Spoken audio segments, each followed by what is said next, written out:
Go ahead and help. Go ahead and push it together as best you can. Go in here first.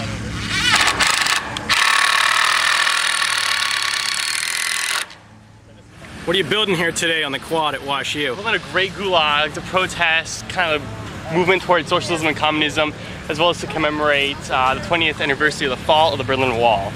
Hey, what are you doing up there on top of that ladder? Installing razor wire. Long may our crimson flag inspire, shining its glory. Dude, this is the only spot you need to march!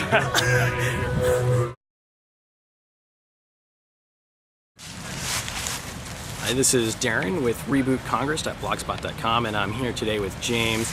And James, I'm just curious, where do you think citizen journalism is going? What do you think the next frontier is in citizen journalism? I think it involves creativity and courage. I think those are the two missing components. Are you talking about like artistic creativity? Like, what do you mean by that? Creative ways to tackle issues that have become sort of dull and stale. Sort of creative, new age techniques for investigative reporting.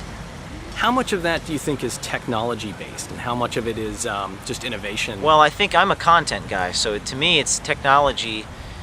People are using technology as an end in itself, and really it's about creating good quality content, and that means going back to the drawing board and looking at what they used to do in the 60s, looking at how they approach ideas. It doesn't mean strictly talking about technology. It means strictly talking about content. Content is king, is my philosophy.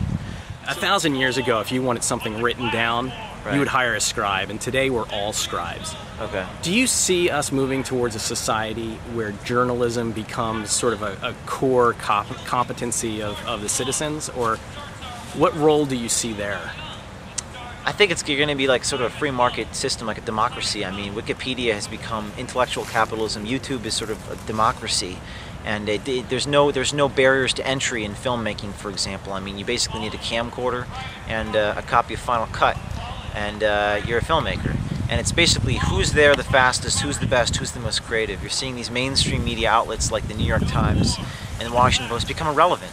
And most importantly, you're now seeing these institutions actually trying to inhibit citizen journalism. I know that in the Acorn Project, the Washington Post attempted to defame me and said I was motivated by racial reasons. So they're going to become irrelevant, and you're going to see people on the scene taking pictures, being creative. That's just the future. So what inspired you? What sort of got you going? Just going to college and witnessing the lack of sort of balance and the lack of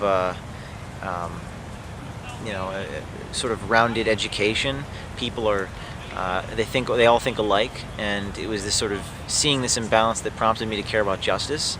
And I went down there and investigated a corrupt administration. I went to school at Rutgers and graduated from Rutgers, and after I graduated I went on to bigger projects. I did some work on Planned Parenthood. I've done a few different web videos. So now I'm on to bigger. Were you a journalism major? No, I was a philosophy major, but I spent most of my time outside the classroom working on videos and my paper, and I didn't let my classes get in the way of my education. So. Is that advice that you would give to students? Oh yeah, I'd say that I question the importance of a college education per se. The education lies in very similar to my methodology with citizen journalism. It's the same thing with education. You can educate yourself. I spent most of my time working in the lab making my newspaper, and I learned a lot more there than I did in the classroom. Interesting. Yeah. So you spoke a little bit about Planned Parenthood. Mm-hmm. Are you familiar with the work of Lila Rose? And Oh yeah, I trained Lila Rose. Oh, tell me about that. I met her in California in 2006, and she was one of the most brave individuals I ever met. And I convinced her to go into the health center at UCLA to film her, or audio tape rather, her counselor.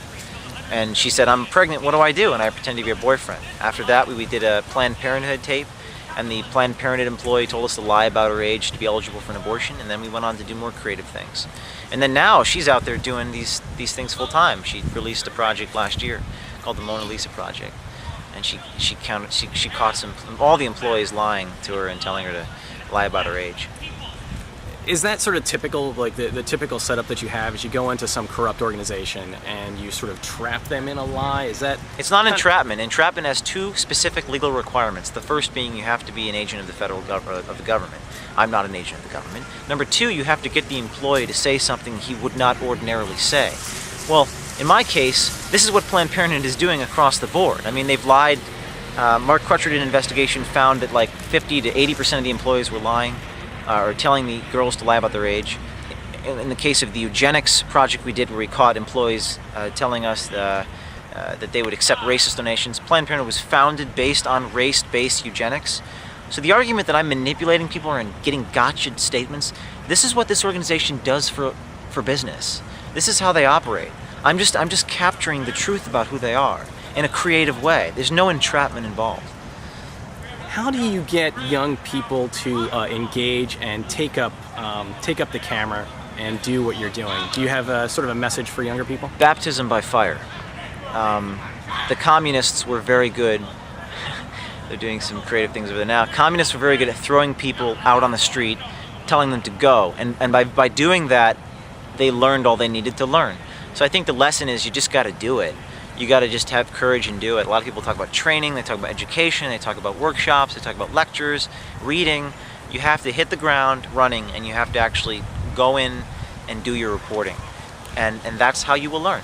Do you envision a lot more people taking up cameras and doing this sort of thing, or what would you say? I'd say yes. I'd say your investigative journalism so far has been a print-based media. It's going to become more visual, and you're going to see, finally we're going to get in the 21st century and people are going to incorporate video. I mean, you got to get the visual. I don't own the Acorn story. People have been writing about Acorn for years. Right. 13, 15, 20 years. And so a lot of people haven't been paying attention. But if you get them on film doing these things, people are just more convinced, and they see the corruption in pictures. How do we facilitate collaboration? Just to give you an example, I've shot a lot of video out here in St. Louis. Most of it's been Tea Party focused. Right. But how do I get my footage to some other organization to be able to integrate into stuff that they're doing? What sort of, what do you expect to happen there in order to facilitate that kind of... I mean, I'm sort of getting used to this whole grassroots movement. My focus is content. I can't emphasize this enough. I mean, that's been my success story, is just focusing on creating good, interesting, fascinating content. Everything else will follow. People will be inspired. I mean, with the videos I've done, people have contacted me and said, "What can I do to help you?" All across the country because of what they've seen. And I've been able to do something that a lot of other organizations, through just marketing campaigns, haven't been able to do. You've got to focus on the actual thing you're exposing. You've got to focus on producing good content. If you focus on the content, everything else will come. See, so as far as collaboration is concerned, people are going to start reaching out to you. Okay.